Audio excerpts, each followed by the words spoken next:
Ευχαριστώ για την πρόσκληση. Όπως ίσως το έχετε δει, η δική μου μέθοδος είναι λίγο διαφορετική από των άλλων πολιτικών. Δεν έχω να σας πω πολλά πράγματα, μάλλον έχω να σας πω πολλά πράγματα, αλλά με ενδιαφέρει να μου πείτε κι εσείς τι έχετε να με ρωτήσετε. Να σας πω μόνο, υπάρχει ένα διάκριτο ερώτημα. Οι δρόμοι, τα διπλώματα, όπως λες, και παράλληλα είναι και μια ευθύνη των πολιτών. Δηλαδή, ποια σχέση έχουμε με την οδική ασφάλεια εμείς οι ίδιοι και τα παιδιά μας. Έτσι. Δεν είναι ένα ζήτημα, δεν τα περιμένουμε δηλαδή όλα από το κράτος. Δεν είναι μια μονομερής ενέργεια η αυστηροποίηση των κανονισμών για τις άδειες οδήγησης. Και νομίζω ότι σε μια νέα πορεία πρέπει να σκεφτόμαστε παράλληλα και τα δύο πράγματα. Δηλαδή, τι κάνει το κράτος και δεύτερον, τι κάνουμε εμείς για την κοινωνία και ποια είναι η προσωπική μας ευθύνη. Περίμενα πιο δύσκολα ερωτήματα στη Ρόδο, έτσι. Θα τα κάνεις τα δύσκολα, έτσι. Έχω ένα δύσκολο. Ωραία, εδώ, αμέσως μετά. Η πρόνοια, η ασφάλιση, η υγεία είναι μια υπόθεση που στην Ελλάδα περνάει πάντα πίσω από το πρίσμα ενός κομματικού κράτους.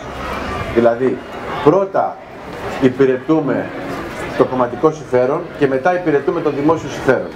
Η εκτίμησή μου είναι ότι αν μπει μια προτεραιότητα στην κοινωνία και στο πολιτικό σύστημα να παραμερίσει τις παθογένειες του κομματικού κράτους και πραγματικά ασχοληθούμε με αυτό που λέγεται δημόσιο συμφέρον, όλα αυτά τα ζητήματα, και δεν θέλω να σου δώσω συγκεκριμένες υποσχέσεις, λέγοντας δύο πράγματα.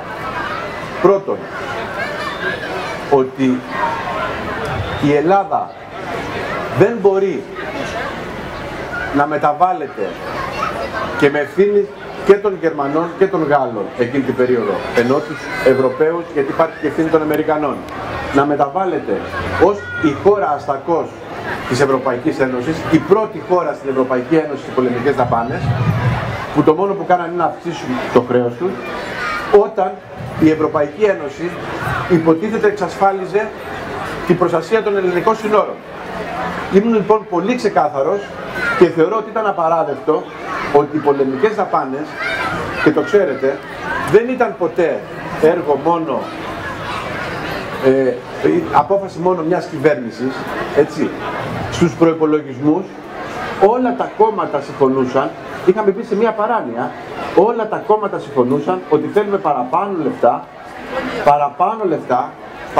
λεφτά για να προστατεύσουμε την ακεραιότητα της χώρας.